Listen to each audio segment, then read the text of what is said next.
नमस्कार। स्वागत करता हूँ आप सभी का professor Niranjan learn insurance academy के द इंश्योरेंस न्यूज़ के अपने इस नए वीडियो में। मैं निरंजन अवसरे। फ्रेंड्स, जो आज आपका टॉपिक है that is well related to a habit which is commonly caught by an insurance company to deny the insurance cover. Yes, मैं बात कर रहा हूँ स्मोकिंग की। सो आज आपका टॉपिक है वो है how smoking is impacting the premiums of life insurance. So इस बारे में डिटेल जानने के लिए आप वीडियो के अंत तक बने रहें। वीडियो को लाइक करें, वीडियो को शेयर करें, चैनल को सब्सक्राइब करें और सब्सक्राइब करने के साथ साथ तुरंत बाजू में छोटा सा बेल आइकन है उसे प्रेस करें ताकि जब भी मैं वीडियो डालूँगा आपको वो उसी समय मिल जाएगा। So let's look at the how smoking is impacting life insurance premium. दोस्तों, अभी मैं जो वीडियो बना रहा हूँ और जो वीडियो आप देख रहे हो उनमें से काफ़ी सारे लोग it chances that they are continuously smoking, और अभी जो लोग वीडियो देखते देखते भी कुछ लोग स्मोकिंग भी कर रहे होंगे। That means they are consuming tobacco. So जब आप टोबैको कंज्यूम कर रहे हो, you are smoking continuously, not only your health is impacted but also financial condition. क्या आपको बात ये पता है? अगर नहीं तो ये बात सच है। Not only the health but the financial condition is also impacted due to smoking, खास करके life insurance premium. So by definition smoking क्या होता है? सो बाय डेफिनेशन एक जनरल डेफिनेशन कहे तो smoking is nothing but if any person is continuously consuming tobacco 4 times in a week and this habit continues till further 6 months, उसे smoker, खास करके long term smoker कहा जाता है। सो जितना ज़्यादा वक्त वो स्मोकिंग करते जाएगा ऑब्वियसली उतना ज़्यादा उसका हेल्थ रिलेटेड इश्यूज़ ज़्यादा रहेगा, हेल्थ कॉम्प्लिकेशंस ज़्यादा रहेगा, and that is always an alert for an life insurance company at the time of underwriting the policy. So जो ये आपकी स्मोकिंग की कंटिन्यूसली हैबिट है, ये at the time of underwriting life insurance company high level पे जज करती है, and on that basis it is decided whether the proposal is acceptable और नॉट। एंड अगर एक्सेप्टेबल है सो उसे स्टैंडर्ड रेट पे, that means normal insurance premium के रेट पे या सब स्टैंडर्ड रेट पे, that means charging a higher premium, इस वजह से उसे सिलेक्ट करने का लाइफ इंश्योरेंस कंपनी को मौका मिलता है। अब ये मैं क्यों कह रहा हूँ, let's again go in the detail. So whenever a person is smoking continuously then the health related issues are always and always at a prominent level. उसे काफ़ी सारे तरह के डिसीज़ होने के चांसेस होते हैं इन फर्दर लाइफ, लाइक जैसा oral cancer, lung cancer, arthritis because of weaken bones, then आपके वेरियस कोरोनरी हार्ट डिसीजेस या फिर coronary artery diseases, blood related diseases etcetera. If the woman, खास करके प्रेगनेंसी के टाइम पे अगर कोई स्मोकिंग कर रही होती है, then at that point of time there will be either a premature delivery, early delivery, sudden infant death etcetera. ऐसे टाइप के वेरियस डिसीजेस हो सकते हैं which are in future various dangerous to the health. इस कारण से health deterioration बहुत ही deep level पे होता है, even cataract, lower visions etcetera. ये प्रॉब्लम्स भी those who are continuously smoking उन लोगों को होते हैं। इसके वजह से आपका मेडिकल इंश्योरेंस का कवर भी हिट हो जाता है, because in some cases medical insurance coverage will not provide diseases जिसका रूट कॉज होगा smoking.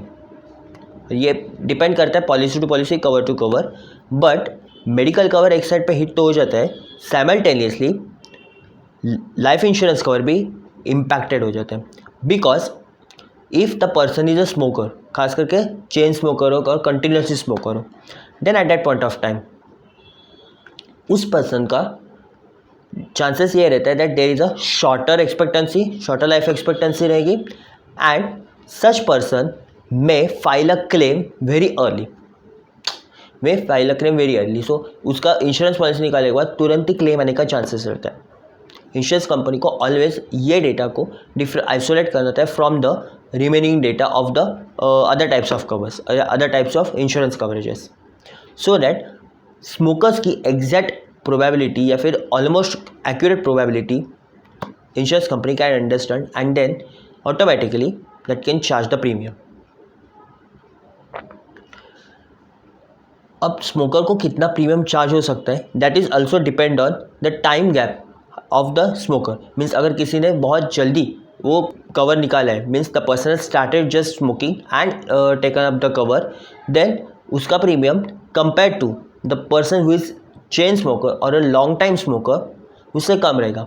But on an average देख लो, those who are continuously smoking and right now on my video, उन लोगों के लिए this is a special thing.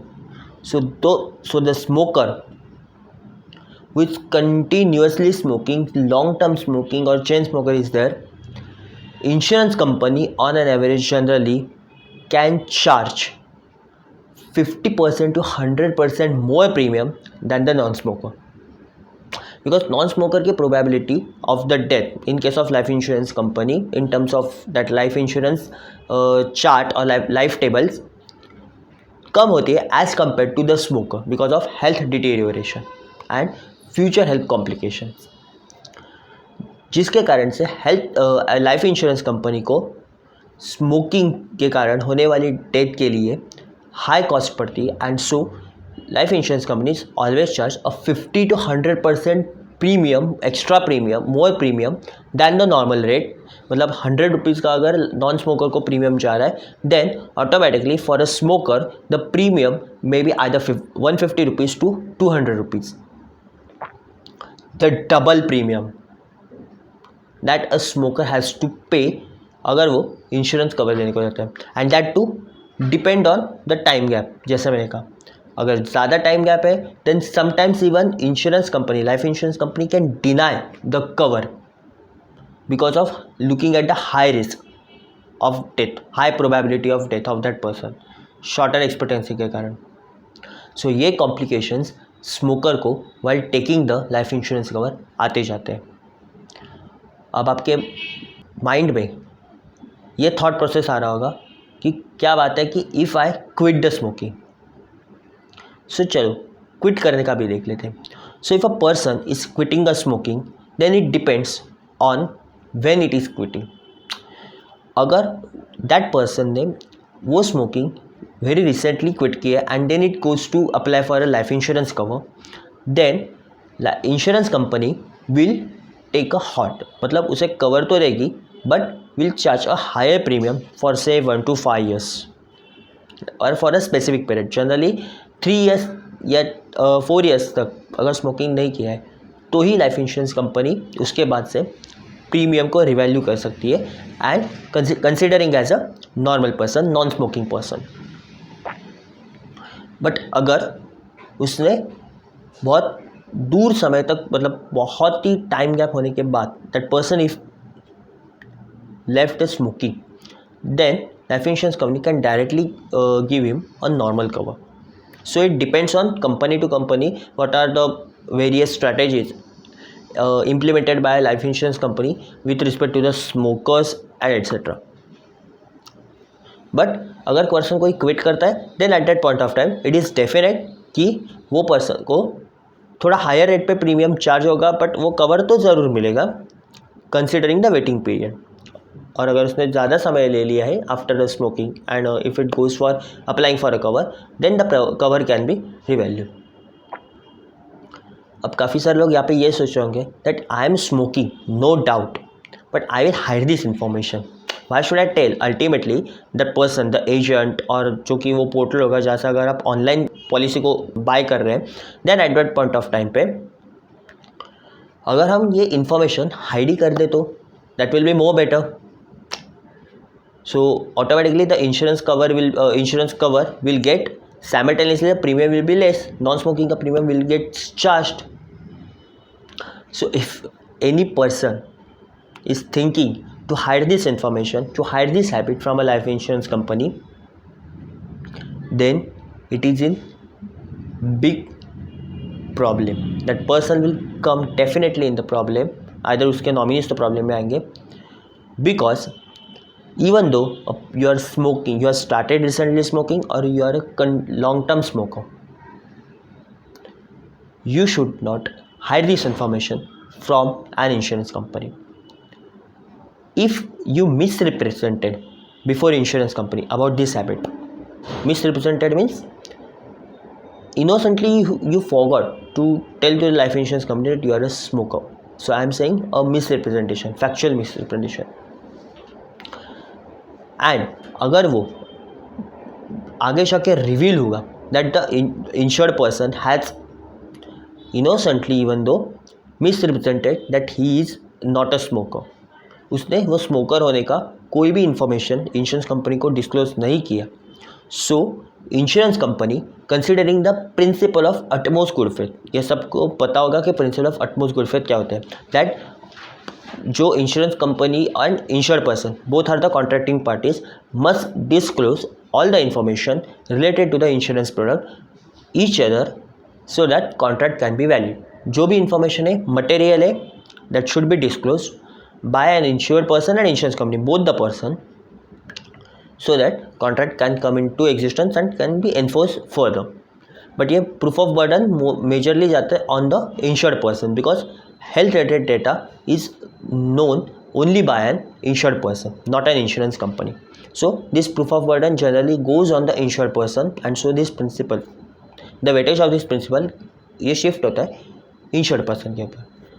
So considering the utmost good faith, means principle of utmost good faith, insurance company can deny the claim, can straight away deny the claim and straight away go for cancellation of the policy. ये एक तो normal procedure होगा. Second thing, if in future this misrepresentation gets revealed by an insurance company, तो an insurance company को ये revealed हो जाता है कि इसने अगेन स्मोकिंग रिलेटेड कोई इन्फॉर्मेशन दी नहीं है, but factually the person is smoker and उसने क्लेम फाइल कर दिया. Another thing will be insurance company will recalculate the premium considering this high risk, and then either the insurance company will cancel the product, जो भी product है उस product को cancel करते किसी दूसरे प्रोडक्ट पे उसे शिफ्ट कर सकती है इफ़ इट इज़ सूटेबल, मतलब अगर वो दूसरा प्रोडक्ट भी वो स्मोकिंग रिलेटेड पर्सनस को एक्सेप्ट करता है तो. First thing. Second thing, insurance company recalculate the premium and will call arrears of all the new premium, मतलब जो recalculated premium रहेगा वो अगर ओरिजिनल प्रीमियम इसमें जो भी एरियर्स आ रहे हैं ज़्यादा, right from the Inception of the policy, right from the Inception मतलब जब से वो कॉन्ट्रैक्ट स्टार्ट हुआ है तब से लेके सारा arrears will call by an insurance company and future premium will be the recalculated premium, मतलब उसके आगे के जो भी प्रीमियम रहेंगे उसी प्रोडक्ट के that will be on the basis of considering ये स्मोकिंग रिलेटेड हैबिट. वो न्यू प्रीमियम चार्ज होगा और वो न्यू प्रीमियम से पॉलिसी होल्डर को need to pay to the insurance company to continue the cover, and simultaneously जितने भी old premium के ऊपर जितने भी एरियर्स आ रहे हैं आफ्टर रिकैलकुलेटिंग द प्रीमियम वो भी उसे भरना पड़ेगा. So in short insurance company ये ट्राई करती है that there should not be gain to an insurance person, undue gain to an insured person just because of misrepresentation. Third thing, insurance company can sue insured person in the court of law. मतलब किसी भी court में insured person को अगर deliberate misrepresentation है then automatically sue कर सकती है in the court of law, and then there will be hearings and everything, judicial proceedings will start. तो वो भी किया जा सकता है इंश्योरेंस कंपनी के थ्रू से. ये डिपेंड करता है that how insurance company is proving this misrepresentation. अगर वो फ्रॉडलेंट मिसरिप्रेजेंटेशन है तो कोर्ट में जाएंगे, और अगर इनोसेंटली हो चुका है then some other further actions will be taken. But in both the cases, in both 2-3 cases, insured person के लिए ये लॉस ही होता है that the insured cover gone. Insured cover का ना इधर वो क्लेम मिलेगा, और along with that the person may have to face legal proceedings. So अगर ये सब उसे अवॉइड करना है, इंश्योर्ड पर्सन को ये सारे कॉम्प्लिकेशंस अगर अवॉइड करने हैं, then there is only one way that the insured person must disclose all material facts which are related to the smoking. तो यहाँ से आपको ये तो ठीक से पता चल गया होगा कि इफ़ यू आर, मतलब अगर मेरे व्यूअर में से if some persons, some viewers who are going to apply for an insurance company but who are continuously smoking, then उन लोगों को अपनी स्मोकिंग की हैबिट डिस्क्लोज करनी ही पड़ेगी इंश्योरेंस कंपनी को eight the time of Inception, eight the time of making a contract. जब आप प्रपोजल डालोगे तब आपको ये देना ही पड़ेगा, अदरवाइज यू और your nominees will face a huge problem. यहाँ पे और एक बात बता देता हूँ कि why insurance company generally charges higher premium for smokers. So क्या होता है कि जब स्मोकर्स आते हैं देन इंश्योरेंस कंपनी को ये बात हमेशा ध्यान रखनी होती है that if the smoker gets same benefit जो कि एक नॉन स्मोकर का है in terms of premium, means in terms of charging lower premium, then there will be adverse selection for an insurance company. अब एडवर्स सिलेक्शन क्या होता है? So in case of adverse selection generally people having higher risk of mortality और higher risk of any kind of diseases generally charged a low premium or generally gets an undue advantage than the people will have a low risk of mortality. So in case of smoker ये बात हमेशा and हमेशा applicable होती है for an insurance company, and so insurance company deliberately charges higher premium for smokers. जैसे मैंने कहा कि 50 to 100% होता है, या अदरवाइज वो जो बाकी ग्रुप रहता है पॉलिसी होल्डर्स का, for that policy holder that will be an injustice and unfairness in terms of paying a higher premium considering their risk profile. So मतलब एक अनड्यू एडवांटेज कोई भी smoker will take in terms of paying a lesser premium comparing to that risk just because of not considering the adverse selection. So ये भी आप बात ध्यान में रखोगे that आपको कंपल्सरीली हायर प्रीमियम चार्ज किया जाएगा while considering your risk profiling. और इसी तरह से स्मोकिंग एक छोटा सा habit which is a small habit and sometimes peoples are enjoying how to while smoking, कि हम किस तरह से स्मोक कर रहे हैं, या फिर आप पोर्ट्रे करते हो that how it is chill, making a chill in the smoking, etc. That is injurious to not only health, not only medical health or your body, but your financial health also. So your small habit is leading you and your family towards, I will not use only the word big problem, but a disastrous trouble. I hope अब मेरा ये smoking related का video which is impacting your life insurance premium, या सबको अच्छा लगा होगा। आपके ओपिनियंस क्या है, आपके कमेंट्स क्या है, वो इस वीडियो के नीचे दिए हुए कमेंट बॉक्स में ज़रूर डालें। उसके साथ साथ वीडियो को लाइक कर दें, शेयर कर दें, सब्सक्राइब कर दें मेरे चैनल को अगर आपको मेरे वीडियो अच्छे लगते होंगे, और सब्सक्राइब करने के साथ साथ जो बाजू पे छोटा सा बेल आइकन है उसे दबाएं, ताकि वीडियो में जब भी डालूँगा आपको वो उसी समय मिलते जाएंगे, उसका नोटिफिकेशन आपको ज़रूर मिलते जाएगा। फ़िलहाल आज के लिए इतना ही, मिलते हैं नेक्स्ट वीडियो में, तब तक धन्यवाद।